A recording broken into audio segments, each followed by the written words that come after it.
Hi guys, my name's Megan. I just wanted to take a second to say welcome to my channel, Murders and Mysteries with Megan. If you're new here, and chances are you are because this is one of my very first videos, I just wanted to say welcome and thanks for watching.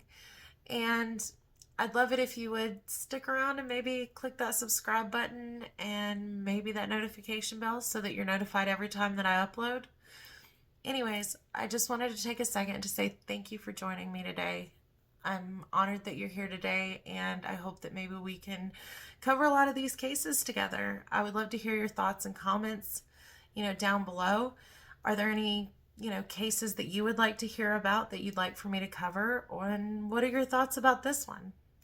Anyways, before we get started, I also wanted to make a quick disclaimer that, some of the cases that I will cover on my channel are not suitable for younger audiences simply because there are a lot of gruesome details, especially in the true crime category that we're going with. So I'll always try to put a disclaimer up beforehand to let you know if it's suitable for younger viewers or not.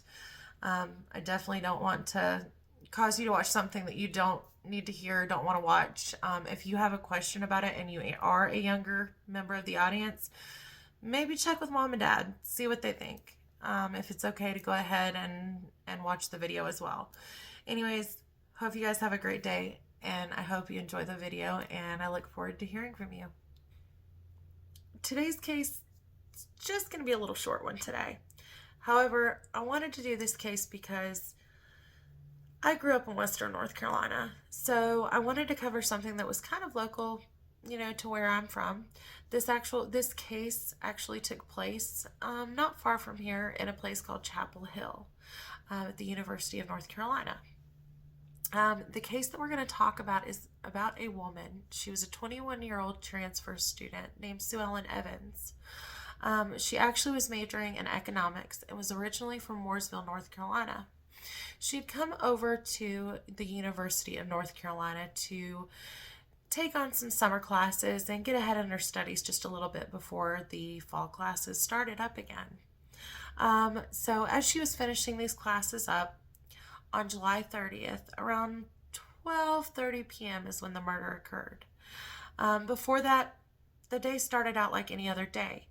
Sue Ellen decided, hey, let's get up, let's get ready for classes. I have to talk to my professor, I have to get packed, so that I can go back home after my classes end. These are the things that were going through her mind. So this was Sue Ellen's plan. She wanted to go to her classes. She had to meet with her professor, and then it was back to the dorm to pack and head home for the weekend to Mooresville. So she goes through her classes, everything's going well, and she's talked to her professor. Now it's time to head back to the dorm to get packed, to head back home and see her family. So around 12:30 p.m., she takes a shortcut through Coker Arboretum. As she's walking through the Arboretum, the Arboretum doesn't look the same then in 1965 as it does today in the 2020s, or even in the 2000s, really. Back then, there was a lot of greenery, there were a lot of bushes, there was a lot of places to hide, so to speak. And that's exactly what her attacker did on that day. So she took this shortcut through Coker Arboretum to head back to her dormitory. She stayed in the Cobb dorm. The Cobb dorm is where she stayed.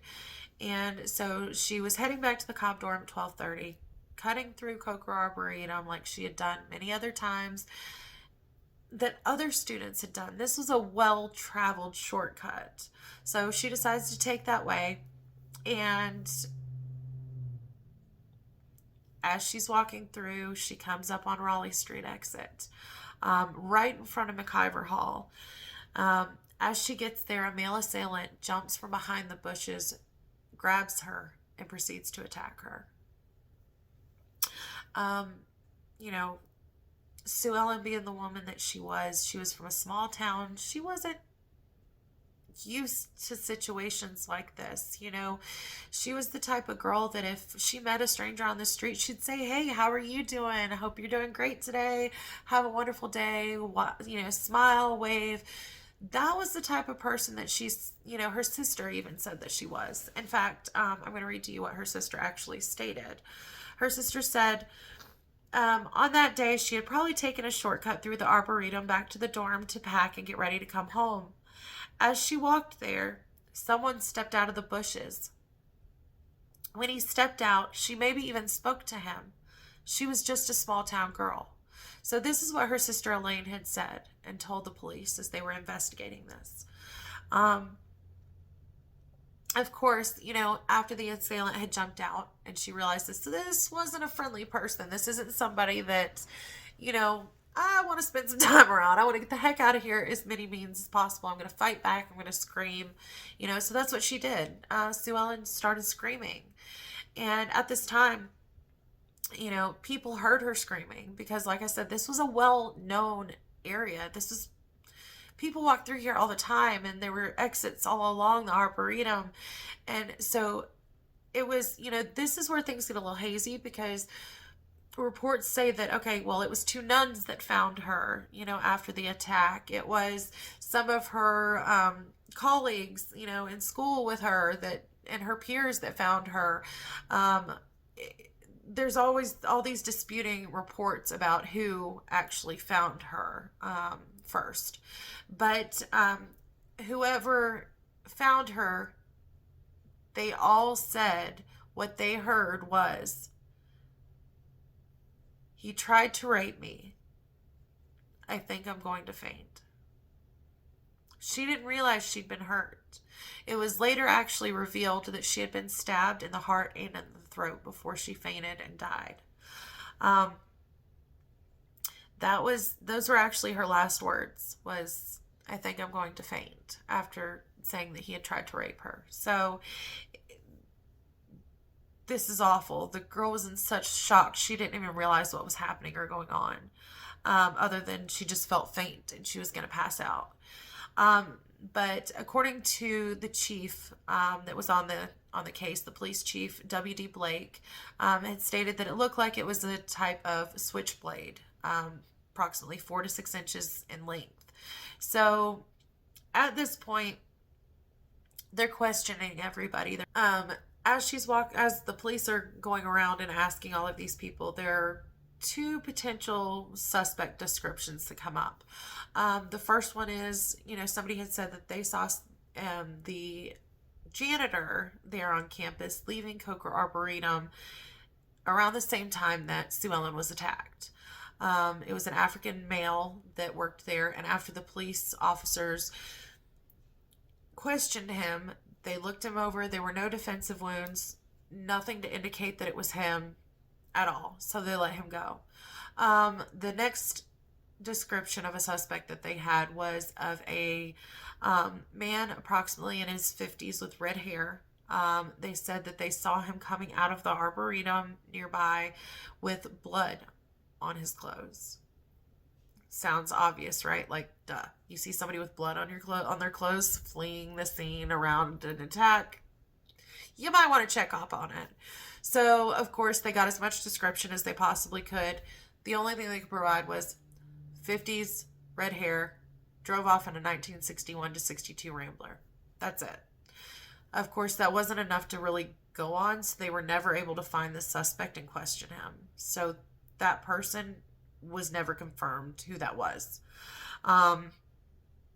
Despite having the different suspects, despite talking to different, people on campus to find out if maybe they'd heard anything, seen anything suspicious that day, they ended up following a ton of leads, which we'll get to, later on, the actual amount that they covered. But neither one of these initial suspects actually panned out.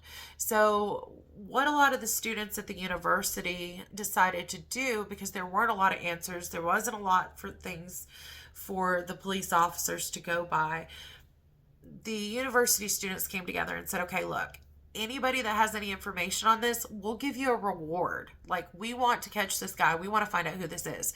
So they come up and they put together $1,300. Now, back in 1965, that equivalent is around $10,000 to $11,000 today's time. So this is quite a lot of money that college students came up with, on their own to try to get some answers.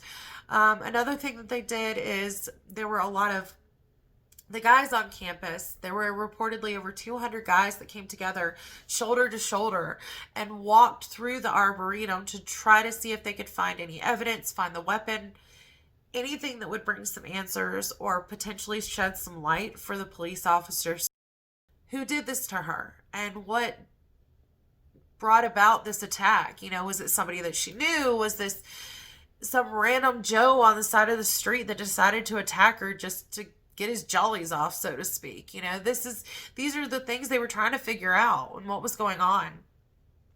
Unfortunately, despite the effort of the university students, there was no evidence found. There wasn't any solid leads that potentially led to answers for the family.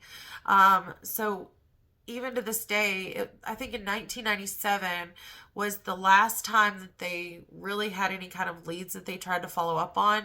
And there still have not been answers as of that point, 30 years after, and still no answers. The police officers approximately followed about 100 different, police officers actually questioned approximately 100 different people that were potential suspects in this case. They followed over 200 different leads, trying to find some answers, trying to find out what was going on and what led to these attacks. Unfortunately, up to this day, this horrendous crime of a young woman, 21 years old, in college, just going back to her dorm to pack to go home after summer classes. This woman was murdered horrendously, and no answers were ever found. So that's all we've got. That's all we've got at this point. So what do you guys think? What are your opinions on this? Do you think that it was somebody that she knew? Do you think this was some random Joe off the side of the street that came in and attacked her? Do you think there's more to the story that we're missing and that maybe some people are hiding? What do you think? I'd love to hear what you have to say in the comments below. And I hope you guys enjoyed today's video, even though it was a little bit short. And I would love to hear what you think about it in the comments below as well. So it was great to have you guys, and I look forward to seeing you again. And until next time, my mystery lovers, bye.